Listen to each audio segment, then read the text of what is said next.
Hi friends, good morning అందరికీ. ఏం చేస్తున్నారు? Happy Sunday friends. నేనైతే టీ తాగిన. మా పిల్లలకైతే ఈరోజు టిఫిన్ దోశ చేసి పెట్టినా, తిన్నారు. ఇంకా రాగి జావ కావాలంట. హాస్టల్లో రాగి జావ చేసిపోతారు కదా, మమ్మీ రాగి జావ చేయమంటే చేస్తున్నా.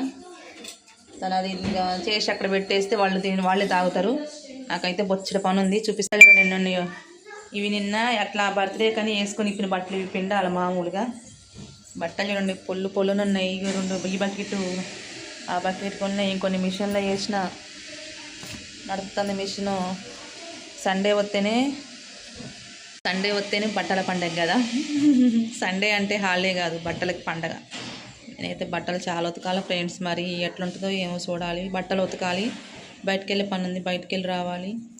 చాలా పని ఉంది ఈరోజు. సండే అనే కానీ రెస్ట్ లేదు, పాడలేదు. ఏందో ఏమో. మీరందరూ ఏం చేస్తున్నారు? ఏం టిఫిన్ చేసినారు?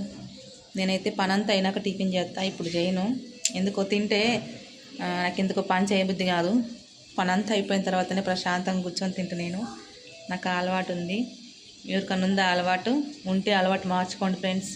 అది మంచి అలవాటు కాదు. ఫస్ట్ ఏ టయానికి తిని మంచిగా పొద్దుగాల తినాలి, పని చేసుకోవాలి. తర్వాత మళ్ళీ టయానికి అన్నం తినాలి. నేను నిన్న 4 గంటలకు అన్నం తింటే నాకు అంత మంచిగా అసలు అవ్వలేదు. నాకు అంత ఎట్లెట్నో ఉంది. అలా ఎవరు చేయొద్దు, టయానికి తినండి. నేను కూడా నా టైం టేబుల్ మార్చుకుంటా. ఫస్ట్ తినడానికి ట్రై చేస్తా. అసలు నాకు నైట్ అయితే అంత పిచ్చిగా ఉంది, అస్సలు మంచిగా లేదు. మెయిన్ కారణం ఏంటంటే టయానికి తిండి తినకపోవడం వల్ల ఇట్లా అవుతుందంట. ప్లీజ్ మీరు కూడా టయానికి తిని పని చేసుకోండి, ఓకేనా? పని పక్కగా పెట్టి ఫస్ట్ తినండి. కానీ మన మనసు ఒప్పుకోదు కదా, పని మీదకే ధ్యాస పోదు, తిండి మీదకి ధ్యాస పోదు. ఏందో మరి అలవాటు. కొంతమంది ఉత్త కారపొడితో తిన్నా హెల్తీగా ఉంటారు. వేడివేడిగా తిన్నా కానీ రోగాలు వస్తున్నాయి. అదే అర్థమైతే అయ్యిందో. మీకు ఎవరికైనా అర్థమైతే నాకు కామెంట్ చేయండి, నేను కూడా మార్చుకుంటా. సరేనా? Bye friends. వీడియోస్ వస్తూనే ఉంటాయి. ప్లీజ్ లైక్ చేసి చిన్న మెసేజ్ చేయండి. బాయ్.